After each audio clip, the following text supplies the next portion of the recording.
Hello and welcome to video number 5. We're going to talk about magazines and what kind of images inspire your audience.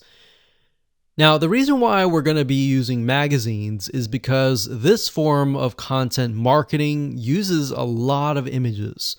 And magazines are a great resource of figuring out what actually works.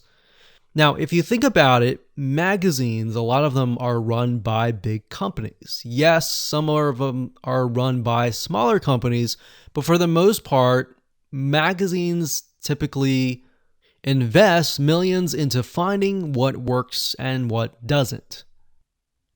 So let's go ahead and give you some examples.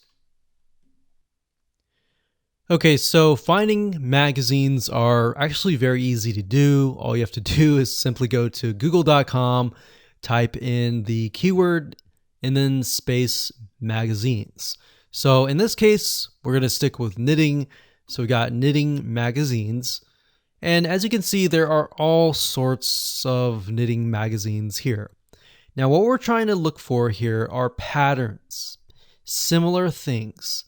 So we can see the age group of these, which is actually very interesting to me because I would think people who are interested in knitting may be older.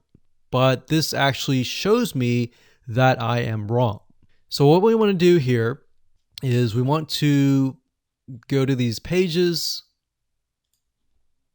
and just open these up like this.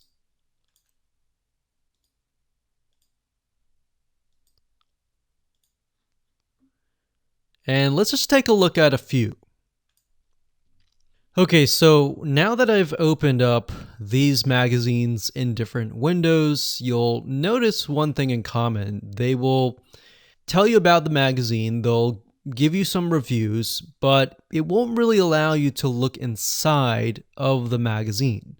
Now, the reason why I open these up is because what we do is we dig deeper. So knit simple magazine, what I do is right click on search Google for this. So we'll search Google for this.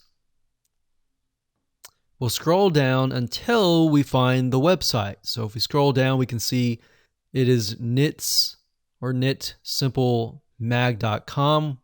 We're going to go to this page and here we are. So when we're at the actual website, they are going to show you even more images inside of the magazine. So that's kind of a hack and different way to dig a little bit deeper. So we can see that it's very colorful in terms of images.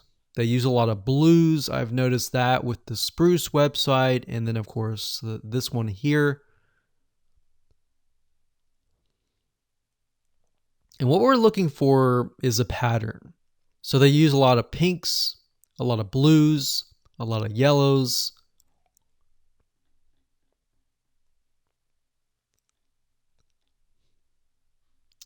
And we can dig deeper, like so.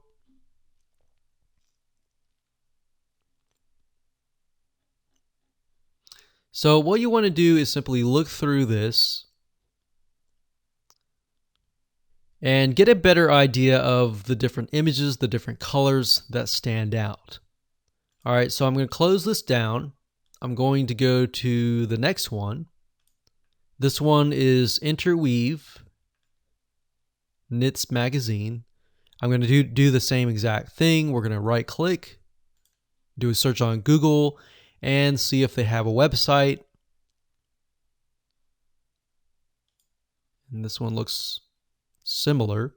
So we're going to go over here. So it looks like they are covering a wide variety of different topics, but this one here gives us an idea of the coloring, the patterns, even the demographics. So we see this lady here. She looks like she can't really tell if she's at the beach or something. But you want to look at the backgrounds and get an idea of, okay, this looks like a garden. Let's use a garden graphic. and all that. So location is key. Demographic is key. And colors are key. So what you want to do here is just simply go through magazines. Like I said, jot down colors, jot down patterns that stand out. And once we have that information, we can move on to the next step.